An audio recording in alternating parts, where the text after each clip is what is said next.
له سپین بولدک څخه بیړنۍ خبر. سلام درنو لیدونکو، ستړي مه شئ. زموږ یوټیوب چینل ته ښه راغلاست. کندهار کې د یوه صراف وژنه په سپین بولدک کې صرافانو احتساب کړی.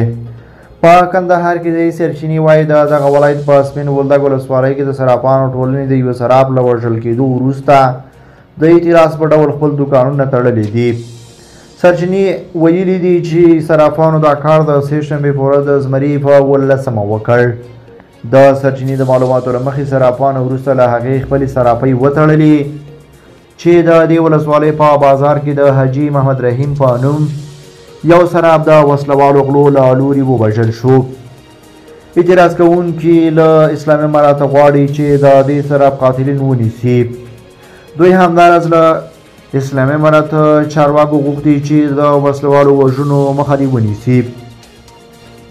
په افغانستان کې د اسلامي امارات بیا ځلې واکمنۍ وروسته د هېواد په بېلابېلو سیمو کې د جنایي جرمونو پیښې زیاتې شوي دي. څه موده وړاندې د زابل په شاجوی ولسوالۍ کې هم د وسلوالو غله له لوري یو صراف وژل شوی و. بلخوا د ایران د بهرنیو چارو وزارت وایي د سیمې د هیوادونو د ناامنۍ اصلي لامل امریکا ده. د دغه هیواد د بهرنیو چارو وزارت مرستیال ویان ناصر کینعاني ویلي چې سیمه کې د امریکا حضور امنیت نه ټینګوي بلکې د ناامنۍ او بې ثباتۍ لامل ګرځي. د نوموړي په وینا د سیمې هیوادونه کولی شي خپل امنیت ټینګ کړي او سیمه کې د امریکا په مشرۍ د بهرنیو ځواکونو شتون ته اړتیا نه لیدل کیږي.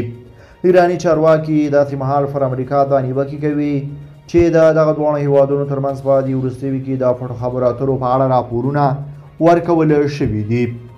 تهران څه موده وړاندې ومنله چې امریکا سره یې د عمان په منځګړیتوب غیر مستقیمې خبرې اترې جریان لري.